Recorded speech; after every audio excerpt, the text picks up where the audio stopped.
Well, a few folks have been asking what's the latest on the flathead bobber conversion.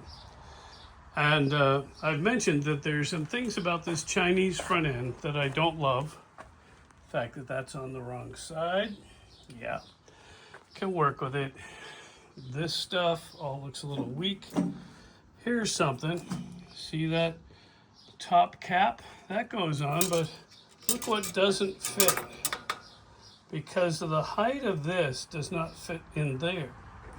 This barely grabs, so there's not a lot to work with.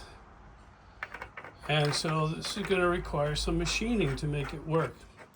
Still, I'm going to need a spacer here, and then these are threaded with a fine thread, so I can ultimately put these old risers on, probably with an Allen nut of some type.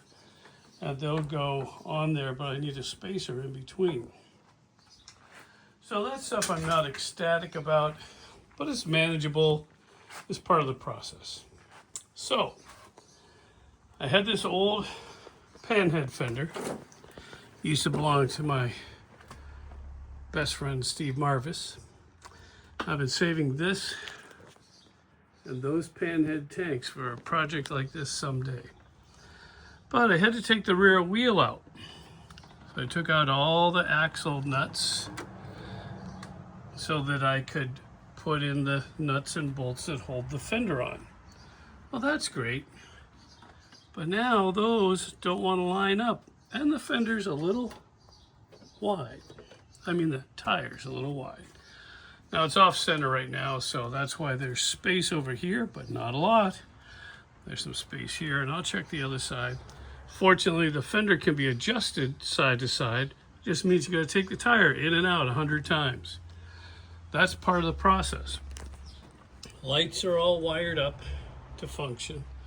I've got the nut and bolt kit for the fenders. I've got this stuff.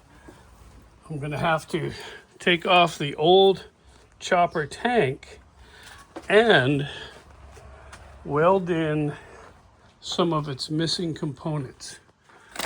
Like this part. Some of it's still there, like I have this, but I need all this to weld in. I've got the side brackets. I've got this lower tank bracket.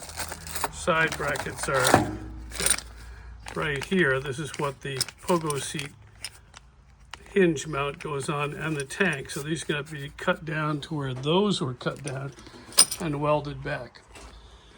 So that is the latest on the Big Twin Flathead bobber conversion.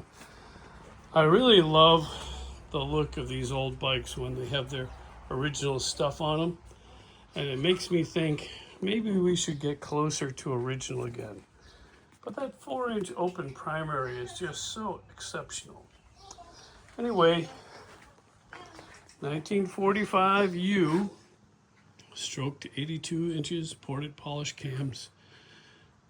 Goes good. That is all.